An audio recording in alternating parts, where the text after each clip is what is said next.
विश्व स्तनपान सप्ताह के मौके पर पारस हॉस्पिटल पंचकुला में देश भर के बच्चों की सेहत में सुधार लाने के मकसद से Indian bike diabetes association Chandigarh के साथ मिलकर मानव दूध पर एक मेडिकल शिक्षा का आयोजन किया।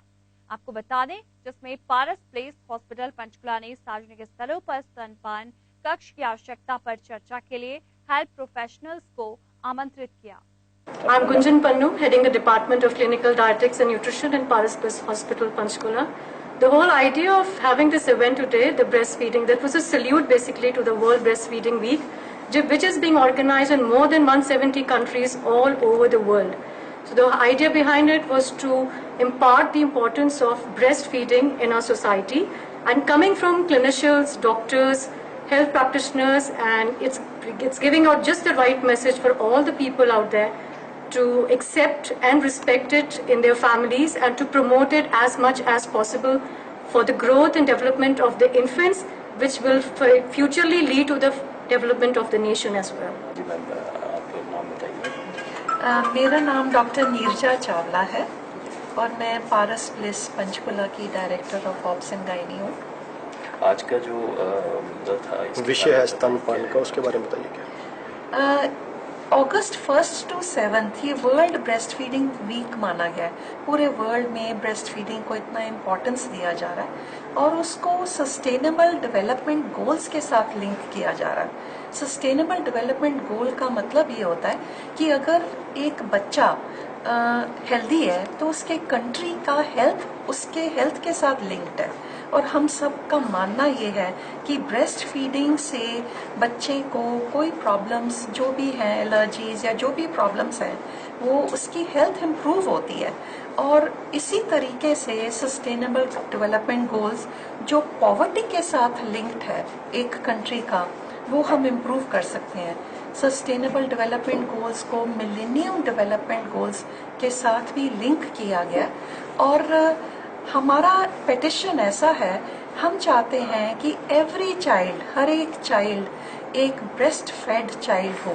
उसको हम कम से कम 6 महीने के लिए एक्सक्लूसिवली ब्रेस्ट फीड करें और एक माँ अपने बच्चे को 2 साल तक अगर दूध देना है तो वो ब्रेस्ट मिल्क ही हो। बट अगर ऐसा हम एक आइडेंटिफाई करते हैं, ये WHO ने आइडेंटिफाई किया है, अगर ऐसा आइडेंटिफाई किया है तो हर एक ब्रेस्ट फीडिंग मदर को 2 साल तक घर रहना पड़ेगा। ये तो बहुत अनफेयर हो गया। सो जो मदर्स बाहर जाती हैं, वर्क के लिए जाती हैं, या बच्चे छोटे 3-4 महीने के बाद चाहे मॉल ही चले गए, उनको अपने बेबी को, भूखे बच्चे को खाना देना है, तो क्या हम ये एक्सपेक्ट करें कि वो जब तक घर ना पहुंचे तो अपना बच्चा भूखा रहे? इसीलिए पारस प्लेस की तरफ से हम ये पेटिशन शुरू करना चाहते हैं कि नर्सिंग स्टेशंस या ब्रेस्ट फीडिंग स्टेशंस सारी जगहों पे हो, और ऐसी हमने बहुत जगहें भी आइडेंटिफाई कर ली हैं। ये ब्रेस्ट फीडिंग वीक जो चल रहा था, इस दौरान हमने 2 ब्रेस्ट फीडिंग काउंटर्स बनाए हैं, एक गायनी वार्ड और पीडियाट्रिक्स OPD के सामने, और एक हमने ब्रेस्ट फीडिंग काउंटर बनाया है रेडियोलॉजी के सामने। और इसके अंदर mother's in privacy can breast feed their child in public places. ऐसे जरूर होने चाहिए। कई बार क्या होता है, मदर्स हेजिटेट करती है, पब्लिक प्लेसेस में जगह नहीं होती है, प्राइवेसी नहीं होती है, क्लेanलीनेस नहीं होती है।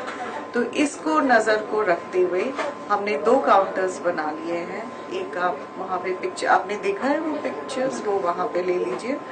और अभी हमारा प्लान है मेडिकल OPD और सर्जिकल OPD में भी सेकेंड फेज में 2 और प्राइवेसी के काउंटर्स फॉर ब्रेस्ट फीडिंग हम इंस्टॉल करते हैं। एक में NGO के द्वारा ये मांग की जा रही है, ये सार्वजनिक स्थानिक प्लेसेस हैं जो, वहाँ पे भी ऐसे काउंटर होने चाहिए, तो उसके लिए क्या कहना चाहिए? हाँ, बिल्कुल होने चाहिए, क्योंकि breast milk is the best nutrition that you can give to the child.